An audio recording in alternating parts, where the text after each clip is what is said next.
Assalamualaikum warahmatullahi wabarakatuh. Perkenalkan, nama saya Maireta Diavaini Mazaya dengan NIM 252310101218 dari Fakultas Keperawatan. Perkenalkan, nama saya Tasya Belanata. Saya dari Fakultas Matematika dan Ilmu Pengetahuan Alam. Perkenalkan, nama saya Fania Satulwahida dengan NIM 251810101068 dari Fakultas IPA. Perkenalkan, nama saya Bilkis Trivandanika, NIM 251710201117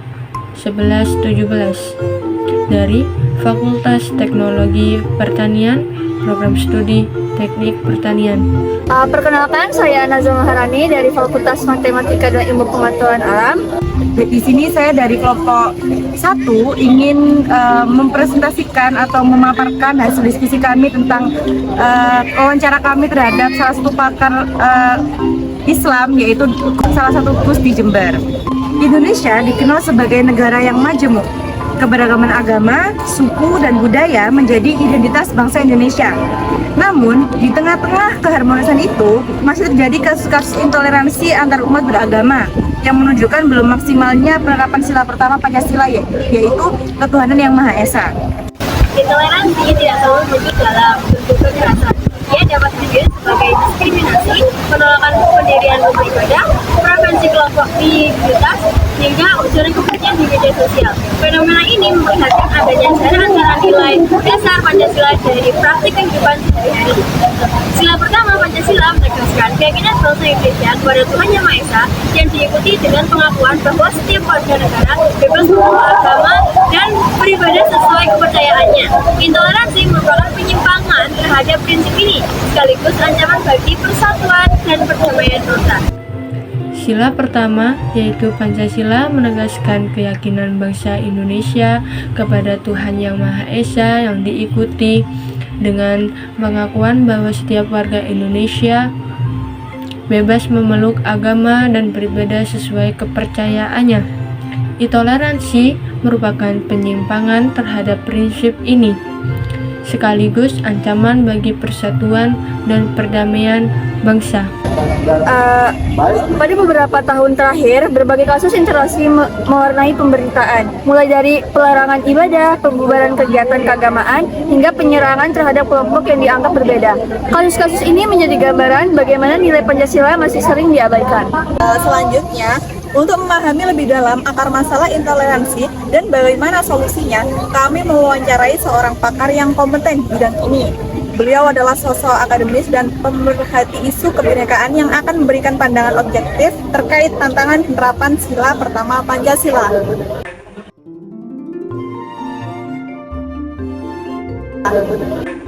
Sebelumnya, Gus, terima kasih atas ketersediaannya untuk kami wawancarai, walaupun mendadak. Sebelumnya, perkenalkan, nama saya Maireta dari Fakultas Keperawatan. Saya sendiri Fania dari Fakultas IPA. Nah, untuk tujuan kami ke sini itu untuk menanyakan pendapatnya Gus mengenai salah satu kasus yang marak di Indonesia, yaitu tentang intoleransi antar umat beragama.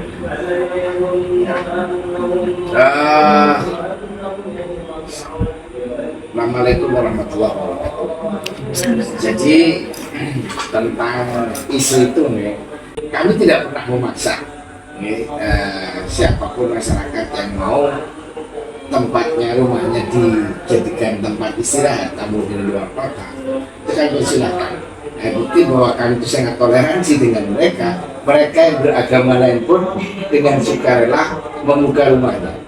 Salah satu agenda besar kami setiap tahun itu kami mengadakan acara buka puasa bersama untuk masyarakat. Jadi bukan hanya untuk kalangan kami, siapapun boleh ikut buka puasa di sini. Terkadang anak-anak jalanan, anak yang di jalan-jalan biasanya ngamen, satunya di mana itu kami undang di sini. Dan mereka ini support kami. Mereka tidak membawa beras, bawa minyak dari jajanan. Izin pertanyaan, dalam beberapa tahun terakhir kan kita sering melihat kasus intoleransi antar umat beragama, mulai dari penolakan pembangunan rumah ibadah hingga pelarangan kegiatan keagamaan. Dari kacamata Ustadz sebagai pendidik agama, apa yang biasanya menjadi akar munculnya sifat intoleransi tersebut? Apakah karena pemahaman agama yang keliru, faktor sosial, atau hal lain? Nah, ini pertanyaan bagus sekali. Ada beberapa faktor. Umpamanya tadi dalam pertanyaan tadi ada penolakan pembangunan tempat ibadah. Nah, seringkali juga ini juga ada faktor sosial. Ambil contoh. Pada saat ada orang yang berinisiatif mau membangun gereja, ya kan? Nah, pada saat umpamanya di kampung saya ini, dari 1.000 orang yang non-muslim hanya 3 orang. Nah, terus yang 3 orang ini bangun gereja di sini akan jadi konflik sosial tentunya, iya kan? Nah, itu sehingga bukan karena intoleran, karena yang namanya tempat ibadah memerlukan tempat yang luas, iya kan? Di dalamnya juga ada kegiatan-kegiatan. Saya yakin agama lain pun akan sama, iya kan? Mereka tidak meyakini Allah seperti kita. Pada saat kita berdoa, nggak mungkin mereka akan mengamini doa mereka. Kata orang Hindu, Siwa, Brahmana, iya kan? Kata orang Buddha, ya katanya Siddhartha Gautama. Mereka diminta kepada, pada saat yang diminta beda, ini bukan toleransi namanya, iya kan? Toleransi itu pada batas ya kita bermuamalah, bermasyarakat. Tapi terkait dengan pertanyaan tadi, nah terus kalau umpamanya mereka bikin gereja di sini, kalau gereja itu ukuran, kan nggak mungkin gereja yang namanya gereja itu kecil, besar. Sedangkan di sini umat Kristennya cuma 3, kan nggak mungkin, ya kan? Nah, sedangkan yang ada sekarang, menurut saya itu kan belum dikaji secara sosial. Apakah gereja yang ada sekarang sudah tidak mampu? Kecuali sudah tidak mampu. Ya kalau umpamanya batas dikatakan toleransi itu siapapun boleh mendirikan tempat ibadah, pertanyaan saya sederhana. Kita ini di Amerika apakah boleh langsung mendirikan masjid saya sendiri? Nggak bisa, ada izin di situ, tentu ada kajian sosialnya, ya kan? Nah, sama juga di sini, kebetulan di sini mayoritas Muslim. Nah, umpamanya bangun tempat ibadah itu tidak sertai kajian sosial, bayangkan nih. Kalau di sini nih, terus semua agama nuntut di kampung saya boleh mendirikan tempat ibadah, maka di sini akan ada kelenteng, ada vihara, ada gereja, lahannya sempit ini. Terus ya Allah, masuk akal nggak? Nggak mungkin, pasti ada kajian sosialnya dulu. Nah, bagian dari intoleran kalau seandainya nih ada orang yang menghujat, menghina Yesus, menghina Buddha, itu baru intoleran. Ya, kita tidak boleh. Dan Nabi pun berpesan, tidak boleh menghina Tuhan orang lain, lalu merusak tempat ibadah orang lain dan menghalangi orang lain beribadah sesuai dengan keyakinan. Itu di dalam agama Islam terlarang keras. Dan bisa jadi orang-orang yang intoleran karena pemahaman agamanya juga pas-pasan. Mungkin tambahan kan sekarang itu ada beberapa yang sebenarnya anak-anak yang sekarang itu kan menggunakan medsos ya. Itu medsos itu biasanya itu menjadi tempat penyebaran dakwah kan. Terus tapi juga ada partnya itu mereka itu menjadi berkembangnya ujaran kebencian atau fanatisme. Kalau dari sudut pandangku, bagaimana cara masyarakat atau khususnya itu anak muda untuk menyikapi informasi keagamaan yang sekarang ada. Jadi biar enggak, mereka kan biasanya tuh gampang mendiskriminasi orang gitu. Saya kira ada solusi yang baik gitu. Soalnya kita kadang ngomongin itu kadang anak itu nggak mau gitu. Ya inilah. Jadi ya hari ini kita juga tidak boleh melupakan ya tentang teknologi baru juga Al-Qur'an sekarang ada AI dan seterusnya. Teknologi itu bagus. Terus hari ini tinggal kita bijak nggak menggunakan teknologi, kan begitu kan? Pada saat dibuat positif, maka hari ini ya bersyukurlah kalian. Dulu di zaman saya masih kecil, kita itu Amerika Apalah itu di luar kita lah, di luar kita hidup ini hanya dapat cerita saja sehingga membayangkan kalau Amerika kalau apa ya. Hari ini yang berada dengan medsos sudah luar biasa. Tapi ada juga pasti minusnya. Minusnya apa? Nah ini sekarang ini banyak sekali orang yang ngomong agama tapi tidak disertai pemahaman agama yang benar. Cuman mereka meyakinkan dari sisi jauh lah, ya. Ini yang jadi masalah sehingga terjadi orang ini intoleran itu terjadi gara-gara itu. Seringkali seperti itu terjadi. Saya sarankan kepada garis muda sekarang ini, ya kan boleh, silakan kalian gunakan media, ya, ambil yang baik dari mereka, tapi kalian harus ambil pelajaran itu dari akarnya, jangan hanya ngambil di medsos saja. Ada lagi? Kamu ya jelas nih.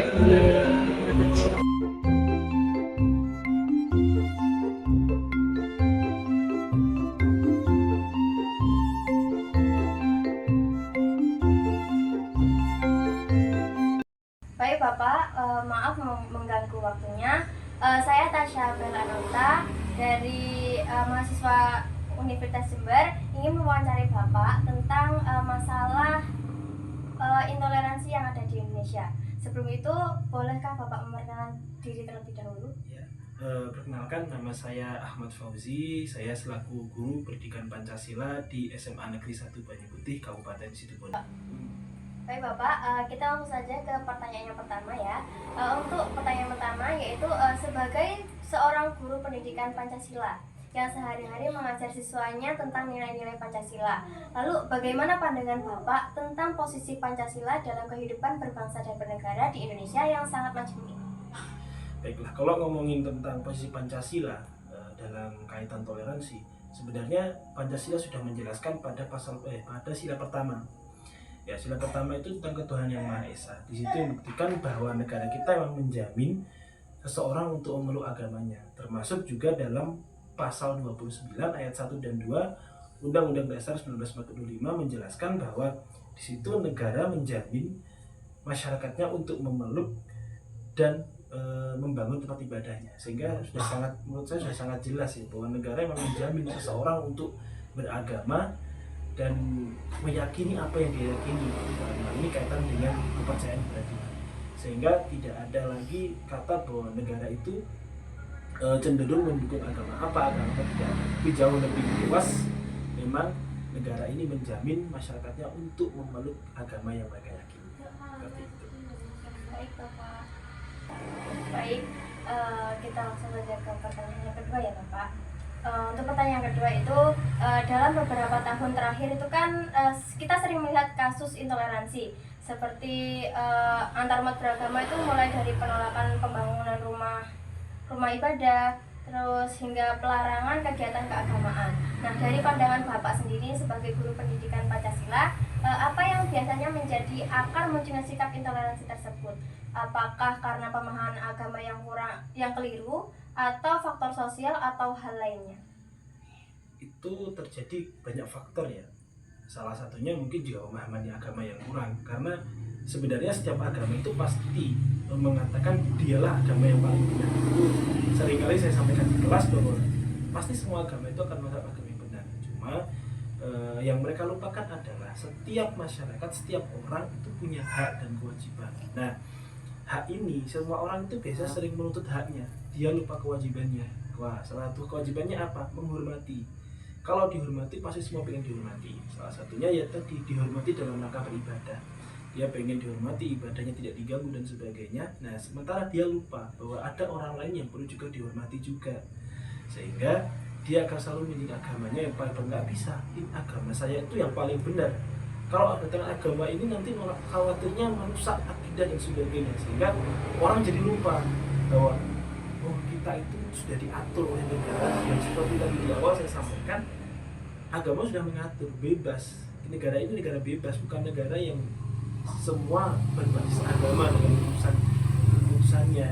Hanya akhirnya dari pandangan itu orang akhirnya dikit-dikit ketika ada pembangunan rumah ibadah misalkan dan ibadah lain agama yang minoritas itu pasti ditolak, dan mereka lupa bahwa ternyata di sekeliling kita itu ya ini kita itu memang hidup dalam negara yang majemuk yang berbagai macam agama di dalamnya, berbagai macam kebudayaan di dalamnya, dan di situ pasti ada perbedaan sehingga orang lupa, dan ketika lupa ini orang jadinya malah semakin menyalahkan oh takut nanti tadi saya sampaikan, takut ketika kedatangan ini nanti khawatir masyarakat tercampur aduk, hilanglah semua toleransi. Jadi itu sebenarnya pemahaman yang terlalu rendah, pengetahuan yang memang perlu ditambah lagi, yang menjadikan orang ini pandangannya sangat sempit. Harusnya memang ada sedikit pemahaman lebih lanjut terkait apa itu toleransi dan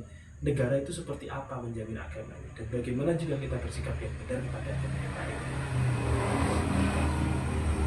Mungkin kita langsung lanjut ke pertanyaan yang ketiga ya Bapak. Untuk pertanyaan yang ketiga itu banyaknya kasus intoleransi yang muncul karena pemahaman agama yang sempit atau interpretasinya itu yang keliru. Menurut Bapak, bagaimana sebaiknya seseorang agar memahami ajaran agamanya dan tidak mudah menganggap kelompok lain sebagai yang salah atau bahkan musuh? Nah, apa prinsip dasar yang seharusnya ditekankan? Kalau ngomongin prinsip dasar yang ditekankan, tentu saja kita harus memahami agama kita. Seperti apa agama itu menjelaskan sebuah toleransi. Kita contoh karena seorang muslim ya, contohkan dalam Islam itu juga dijelaskan. Ada yang menjelaskan bahwa untukmu agamamu, untuk agamaku. Di situ kan dijelaskan. Kita diberi kebebasan. Nabi Muhammad SAW ketika masuk ke Madinah itu juga orang Madinah mayoritas bukan Islam, tapi beliau bisa mengayomi itu. Nah, mestinya itu yang dipahami. Mestinya kita sebagai umat beragama ya kita harus bisa mendalami agama kita itu seperti apa bersikap. Apakah memang pasti agama itu pasti menuju dia paling tidak, tapi apakah harus se-ekstrim itu dalam bersikap, apalagi di masyarakat yang majemuk seperti ini. Apalagi Indonesia yang tadi saya sampaikan sangat besar. Agama di Indonesia ini tidak ada sedikit. Bahkan kelima agama yang disebutkan, bahkan 5 atau 6 agama itu yang sudah tersebut itu hampir semua ada umatnya. Nah ini agama juga pasti agama itu pasti juga mendukung agar ada toleransi gitu. Karena dalam agama Islam kita juga mengenal di situ hubungan antar masyarakat seperti apa. Nah dalam masyarakat ini kita tidak melihat akidahnya apa. Makanya perlu pemahaman agama yang memang lebih mendalam. Apalagi di zaman teknologi saat ini kita bisa melihat informasi agama itu dari mana saja, dari berbagai sumber, dari berbagai orang, dari berbagai tokoh, dari berbagai ilmu atau cendekiawan yang cukup luas. Jadi menurut saya untuk memahami agama kita yang benar seperti apa ya seharusnya memang kita coba dalami agama kita dengan baik. Dalam contoh Islam, dalam apa itu ada enggak yang menjelaskan seperti itu? Dalam dan kita sambungkan dalam undang-undang ada apa tidak? Kalau keduanya bisa saling terkait ya berarti ternyata sebenarnya toleransi itu perlu. Toleransi itu perlu dan memang agama juga tidak menyalahkan itu. Hanya saja saya selalu menyampaikan dalam kelas, ketika berkumpul dengan orang berbeda paham, jangan pernah bahas akidah. Bahas aja yang di masyarakat. Karena kalau bahas akidah tidak akan pernah ada yang ketemu. Si ini bilang agamanya paling benar, si ini pasti paling benar. Karena saya yakin semua agama pasti menganggap dia paling benar. Terus bagaimana kita bersikap yakini saja apa yang jadi kebenaran kita. Terus kenapa kita beragama ini kita harus yakin. Tapi di lain pihak ketika kita bersosialisasi kepada masyarakat ya kita lepas semua itu. Kita ngomong yang baik-baik. Kita nggak usah nyinggung masalah akidah. Kita ngomong sebagaimana seorang masyarakat umumnya seperti apa. Baik Bapak, terima kasih atas waktunya. Semoga pemaparan yang Bapak sampaikan tadi bisa bermanfaat bagi saya dan teman-teman mahasiswa yang lainnya.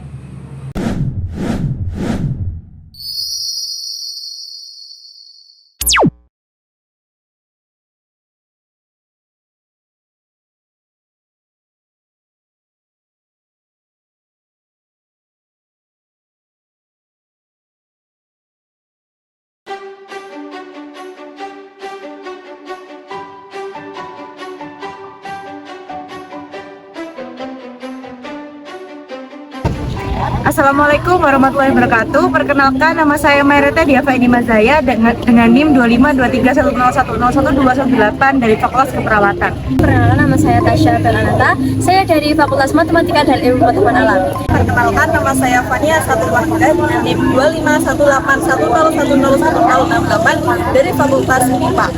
Perkenalkan, nama saya Bilkis Trivandanika, NIM 251710201117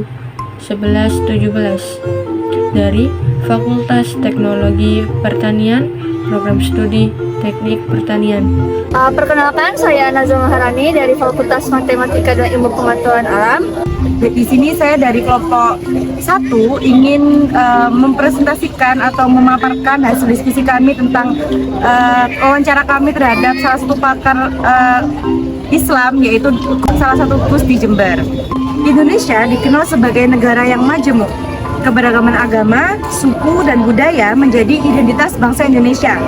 Namun, di tengah-tengah keharmonisan itu, masih terjadi kasus-kasus intoleransi antar umat beragama yang menunjukkan belum maksimalnya penerapan sila pertama Pancasila, yaitu ketuhanan yang Maha Esa. Intoleransi tidak selalu wujud dalam bentuk kekerasan. Ia dapat hadir sebagai diskriminasi, penolakan pendirian rumah ibadah, preferensi kelompok minoritas, hingga ujaran kebencian di media sosial. Fenomena ini memperlihatkan adanya jarak antara nilai dasar Pancasila dari praktik kehidupan sehari-hari. Sila pertama Pancasila menegaskan keyakinan bangsa Indonesia kepada Tuhan Yang Maha Esa yang diikuti dengan pengakuan bahwa setiap warga negara bebas beragama dan beribadah sesuai kepercayaannya. Intoleransi merupakan penyimpangan terhadap prinsip ini, sekaligus ancaman bagi persatuan dan perdamaian bangsa. Sila pertama, yaitu Pancasila, menegaskan keyakinan bangsa Indonesia kepada Tuhan Yang Maha Esa yang diikuti dengan pengakuan bahwa setiap warga Indonesia bebas memeluk agama dan beribadah sesuai kepercayaannya. Intoleransi merupakan penyimpangan terhadap prinsip ini, sekaligus ancaman bagi persatuan dan perdamaian bangsa. Pada beberapa tahun terakhir, berbagai kasus intoleransi mewarnai pemberitaan, mulai dari pelarangan ibadah, pembubaran kegiatan keagamaan, hingga penyerangan terhadap kelompok yang dianggap berbeda. Kasus-kasus ini menjadi gambaran bagaimana nilai Pancasila masih sering diabaikan. Selanjutnya, untuk memahami lebih dalam akar masalah intoleransi dan bagaimana solusinya, kami mewawancarai seorang pakar yang kompeten di bidang ini. Beliau adalah sosok akademis dan pemerhati isu kebinekaan yang akan memberikan pandangan objektif terkait tantangan penerapan sila pertama Pancasila.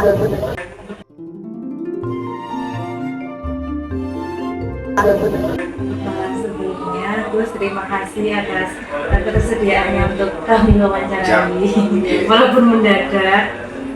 Sebelumnya, perkenalkan, nama saya Maireta dari Fakultas Keperawatan. Saya sendiri Fania dari Fakultas MIPA. Nah, untuk tujuan kami ke sini itu untuk menanyakan pendapatnya Gus mengenai salah satu kasus yang marak di Indonesia, yaitu tentang intoleransi antar umat beragama.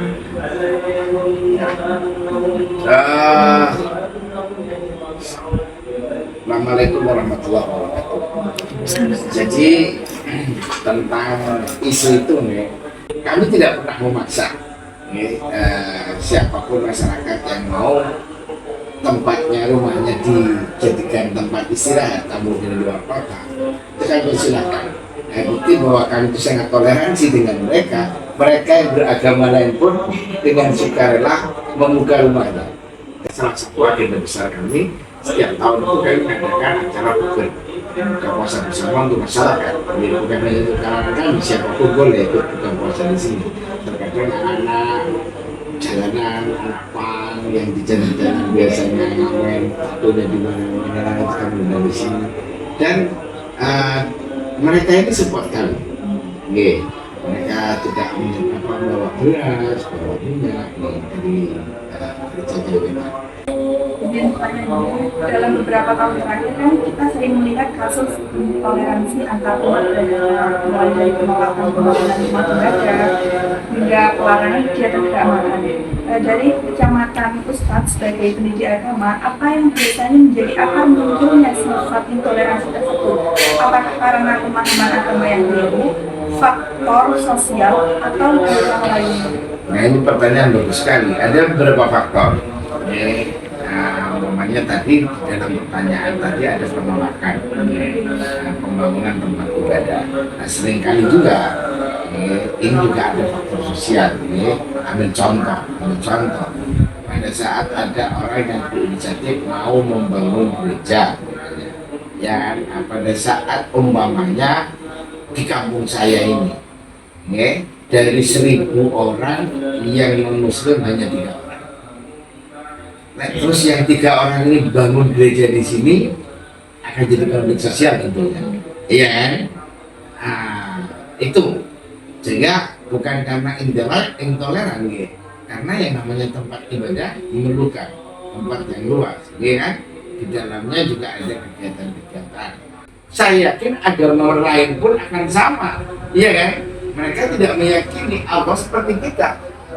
Pada saat kita berdoa, tidak mungkin mereka mengamini doa mereka. Kata orang Hindu, Siwa, Brahmana, iya kan? Kata orang Buddha, ya katanya Siddhartha Gautama. Mereka diminta pada saat yang diminta beda. Ini bukan toleransi namanya, iya kan? Toleransi itu pada batas ya kita bermuamalah, bermasyarakat. Tapi terkait dengan pertanyaan tadi, nah, terus kalau umpamanya mereka bikin gereja di sini, kalau gereja itu ukuran, kan nggak mungkin gereja yang namanya gereja itu kecil, besar. Sedangkan di sini umat Kristennya cuma 3, kan nggak mungkin, ya kan? Nah, sedangkan yang ada sekarang, menurut saya itu kan perlu dikaji secara sosial. Apakah gereja yang ada sekarang sudah tidak nampung? Kecuali sudah tidak nampung. Ya kalau umpamanya batas dikatakan toleransi itu siapapun boleh mendirikan tempat ibadah, pertanyaan saya sederhana. Kita ini di Amerika apakah boleh langsung mendirikan masjid saya sendiri? Nggak bisa, ada izin di situ, tentu ada kajian sosialnya, ya kan? Nah, sama juga di sini, kebetulan di sini mayoritas Muslim.